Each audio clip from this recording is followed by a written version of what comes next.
Hallo Leute, im heutigen Video soll sich alles um Serien aus der Drogerie drehen. Ich möchte euch ganz gerne meine persönlichen Favoriten zeigen und dieses Video entsteht auch in Kooperation mit Lab Cosmetics. Ihr kennt vielleicht deren Produkte unter den Namen Detox und Beauty Glam. Bevor wir zu den Produkten kommen, möchte ich euch natürlich noch ganz kurz erklären, was ein Serum ist und wie man es theoretisch in die eigene Routine integriert. Und da stößt man schon auf gewisse Probleme, zumindest was den Begriff Serum angeht, denn dieser ist weder gesetzlich reguliert, noch gibt es ganz strikte Definitionen dafür.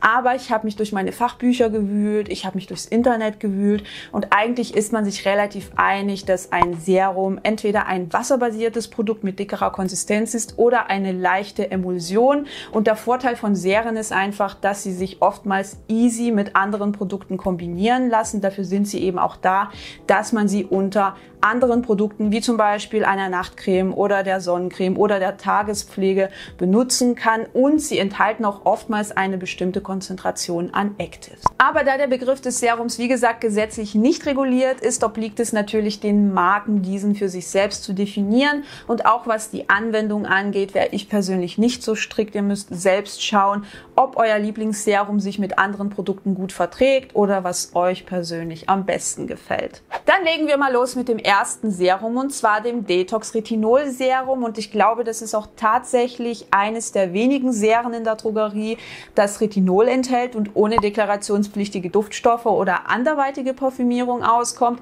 Hier wird auch sehr transparent angegeben, dass 0,3% Retinol enthalten ist, was ich echt großartig finde und das ist auch eine Konzentration, die recht anfängerfreundlich ist. Nichtsdestotrotz solltet ihr natürlich schauen, wie ihr mit Retinol auf Dauer zurechtkommt und nicht gleich jeden Tag dieses Serum auftragen. Ich würde auch empfehlen, das zunächst abends zu benutzen und einfach die Haut zu beobachten. Ich persönlich habe so meine Probleme mit Retinol, vor allem wenn ich Produkte großflächig auftrage. Deswegen benutze ich dieses Serum eher lokal und trage es auf Pickelmale auf und konnte definitiv eine Verbesserung feststellen, vor allem bei regelmäßiger Anwendung. Also ihr solltet auf jeden Fall geduldig sein und mindestens 4 bis 12 Wochen abwarten, bevor ihr sozusagen ein Resümee zieht. Während der Schwangerschaft solltet ihr selbstverständlich vorsichtig sein, was Retinol und dessen Derivate angeht und vorher unbedingt mit eurem Arzt oder eurer Ärztin sprechen. Und ich würde euch natürlich auch empfehlen, regelmäßig UV-Schutz zu verwenden. Das Clear Skin Serum von Beauty Glam kann ich euch auch sehr ans Herz legen. Ich hatte ja zunächst so meine Bedenken, dass es eventuell etwas unangenehm auf der Haut sein könnte,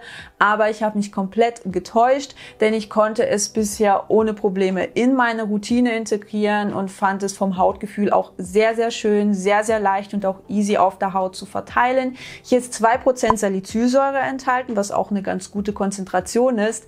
Und ich habe auch extra nochmal nachgefragt, ob sich die 2% ausschließlich auf die Salicylsäure beziehen oder ob da eben auch der enthaltene Weidenrindenextrakt mit reinspielt. Und Lab Cosmetics hat mir versichert, dass hier die 2% sich nur auf die Salicylsäure beziehen. Das heißt, ihr bekommt ja auch eine gute Konzentration, denn Salicylsäure kann unter anderem entzündungshemmend wirken und auch den Talgfluss regulieren und ist somit prädestiniert für Menschen mit öliger Haut. Aber da im Clear Skin Serum unter anderem Hamamelis und Weidenrinde enthalten sind, müsst ihr mal schauen, wie ihr damit zurechtkommt.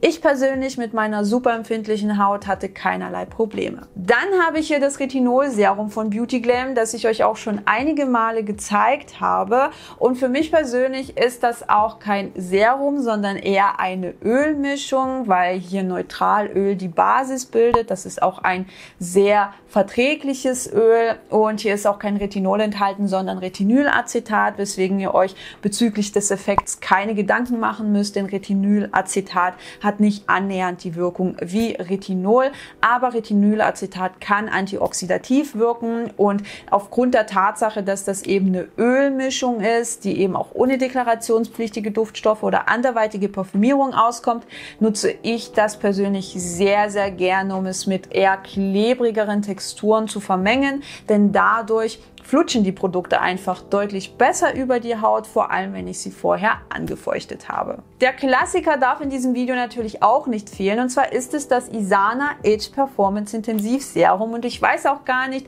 wie oft ich euch das in all den Jahren hier auf YouTube in die Kamera gehalten habe oder auf meinem Blog gezeigt habe oder auf Instagram, denn dieses Serum ist nicht nur günstig, sondern es ist auch gut formuliert.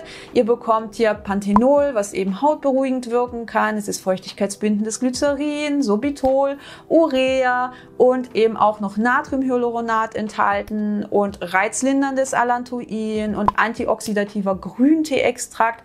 Das Serum ist so ein bisschen klebriger, weil hier wahrscheinlich auch die Konzentration des Panthenols dazu beiträgt. Also je mehr Panthenol man in ein Produkt mit hinzufügt, umso klebriger wird das Ganze. Deswegen vermute ich mal, liegt das daran. Aber ihr könnt dieser Klebrigkeit so ein bisschen entgegenwirken, indem man ein paar Tröpfchen Öl mit hineingeht, wie zum Beispiel das Beauty Glam Retinol Serum, und diese Mixtur auf angefeuchtete Haut auftragt. Das Balea Med Ultra Sensitive Serum ist eine leichte Emulsion und könnte theoretisch für Menschen mit öliger oder Mischhaut als alleinige Pflege ausreichen. Dieses Serum setzt eher auf rückfettende und feuchtigkeitsbindende Inhaltsstoffe. Ihr bekommt beispielsweise feuchtigkeitsbindendes Glycerin, aber auch Panthenol und als pflegende Bestandteile unter anderem die Octylether und Mandelöl. Das Hyaluronserum von Rival de Loop ist sehr minimalistisch formuliert und enthält Natriumhyaluronat und nicht die Hyaluronsäure, wie es hier drauf steht.